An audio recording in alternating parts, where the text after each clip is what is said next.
G.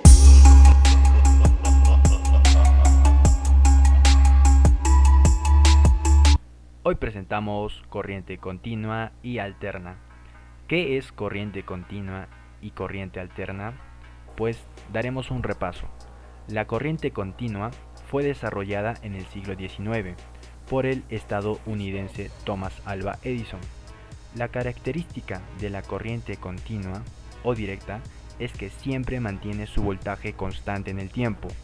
Esta corriente circula de manera unidireccional, o sea, en un solo sentido. Algunos ejemplos serían las pilas o aparatos que funcionen con baterías. También tenemos la corriente alterna, que fue desarrollada poco después por el croata Nikola Tesla. Esta corriente se caracteriza por poseer una corriente que cambia constantemente de sentido en forma de ciclos. Su voltaje es el mismo de la corriente continua, pero la corriente alterna puede variar su voltaje gracias a los transformadores, algo que no se puede lograr con la corriente continua. Algunos ejemplos serían los aparatos enchufables o electrodomésticos. Ahora, ya que sabemos las diferencias, procederemos con el laboratorio de la clase. Para ello, trabajaremos en un módulo, del cual sacaremos una resistencia y tomaremos sus valores con el voltímetro y el osciloscopio. Primeramente, trabajaremos con el voltímetro. Mediremos las tres resistencias. Como podemos observar, en la primera medición nos indica un valor de 0,10.0 kiloohmios. En la segunda medición nos indica un valor de 0,983 kiloohmios. Y en la tercera medición nos indica un valor de 0,99.5 ohmios. Hemos utilizado un circuito en serie, lo cual los circuitos en serie, la teoría nos dice que la suma de los voltajes debe ser igual al voltaje de fuente.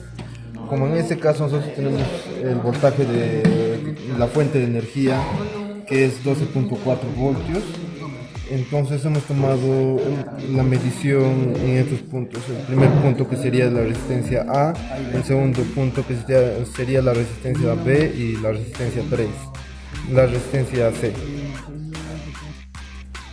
Aquí tenemos nuestros resultados que se tomaron de las resistencias conectado al módulo con el voltímetro.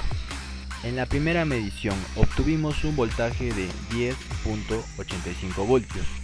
En la segunda medición obtuvimos un voltaje de 1.05 voltios y en la tercera medición obtuvimos un voltaje de 0.10 voltios, que sumados nos darían 12 voltios. Por ende están correctas porque no sobrepasan el voltaje del módulo.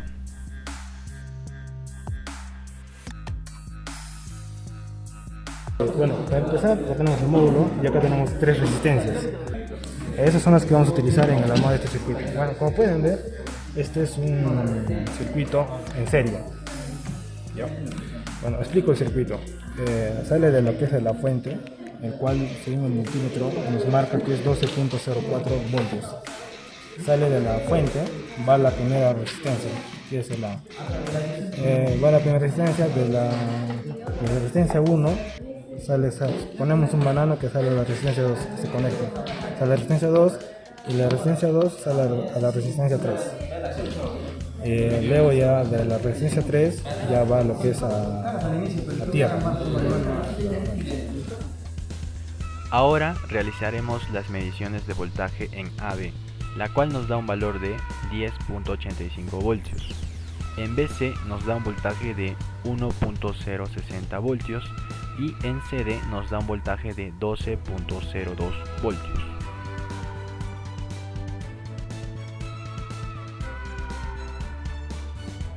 Ahora trabajaremos con el osciloscopio. Configuraremos esta herramienta para medir el módulo en corriente continua. Vemos que nos indica 12 voltios. Siguiente a esto, mediremos la primera resistencia con el osciloscopio, que nos indica un valor de 10.79 voltios. Pasaremos a la siguiente. Ponemos parar iniciar para el reseteo y nos indica un valor de 1.029 voltios. Por último, mediremos la última resistencia.